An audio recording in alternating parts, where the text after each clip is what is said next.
We're exploring 3 books in the Bible known as the wisdom literature: Proverbs, Ecclesiastes, and Job. And they're all asking the question, what does it mean to live well in this world? So we've looked at Proverbs, who you could think of as a bright young teacher. She's all about pursuing wisdom, an attribute of God that's woven into reality. And she's optimistic that if you use wisdom, you will build a successful life. But then we come to Ecclesiastes, who's more like this sharp, middle-aged critic.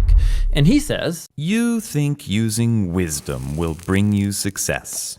You'd better think again, because life here under the sun is meaningless." And that's a phrase he uses a lot in this book. But to understand this book, we have to realize first that we're hearing 2 voices. So first there's the teacher, and we've been calling him the critic. He's the main voice in the book. But he is introduced to us by another figure, the author.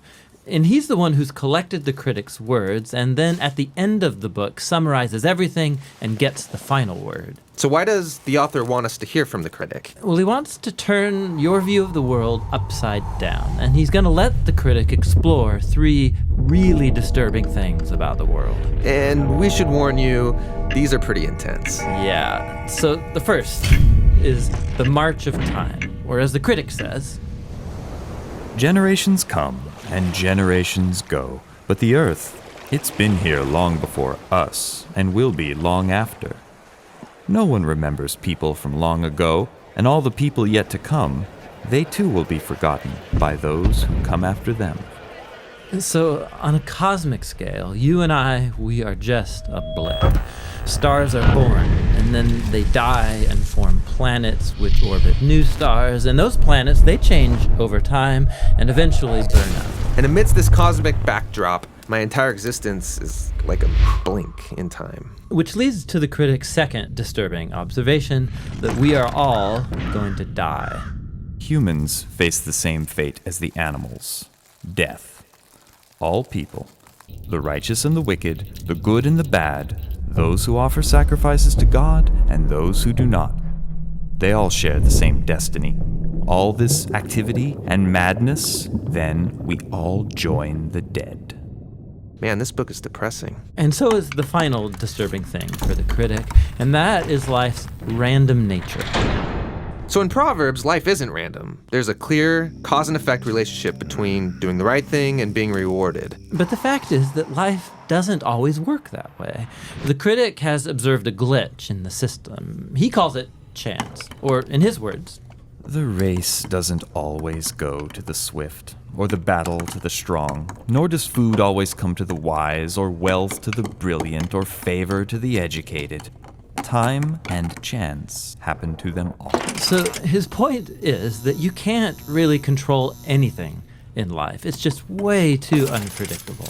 So if I want to master life, Then you're setting yourself up for a fall. Now, throughout the book, the critic uses a metaphor to tie together all of these disturbing ideas. Nearly 40 times he says that everything in life is hevel.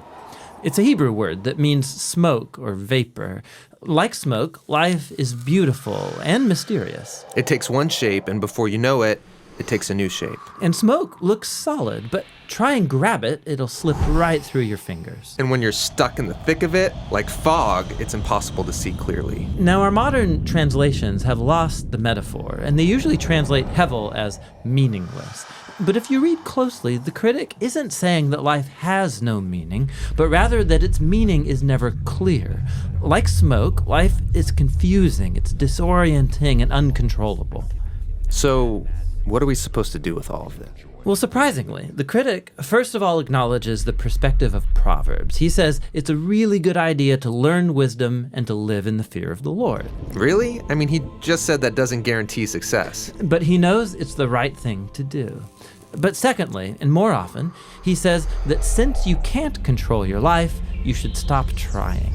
Learn to hold things with an open hand, because you really only have control over one thing, and that's your attitude towards the present moment.